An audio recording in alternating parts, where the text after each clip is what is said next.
एकीकडे उन्हाच्या तीव्र झळांनी सगळे हैराण झाले, परंतु बुलढाण्यातील एका छोट्याशा मुलीने दिला मोठा संदेश.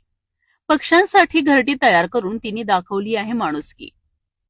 बुलढाणा जिल्ह्यात सध्या उष्णतेच्या तीव्र झळा जाणवत आहे. या वाढत्या तापमानाचा फटका केवळ माणसांनाच नव्हे तर पशु पक्ष्यांनाही बसत आहे.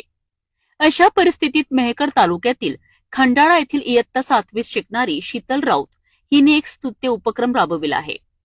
उन्हाळी सुट्टीत अभ्यासासोबतच तिने पक्ष्यांसाठी घरटी तयार करण्याचा उपक्रम हाती घेतलाय. कॅन, प्लास्टिक बाटल्या आणि लाकडी बॉक्सचा वापर करून तिने सुंदर घरटी बनवली आहे. ही घरटी शेतातील झाडांवर लावण्यात आली असून त्यामध्ये पक्ष्यांसाठी तांदूळ, गहू, ज्वारी आणि पिण्याच्या पाण्याची ही व्यवस्था करण्यात आली आहे. शीतलच्या या उपक्रमांमुळे उष्णतेने त्रस्त पक्ष्यांना मोठा दिलासा मिळत आहे. तिच्या या कल्पकतेचा व्हिडिओ सध्या सोशल मीडियावर व्हायरल होत असून सर्वत्र तिचे कौतुक होत आहे. छोट्या वयात मोठा विचार, शीतलचा हा उपक्रम आपल्यालाही काहीतरी करण्याची प्रेरणा देतो.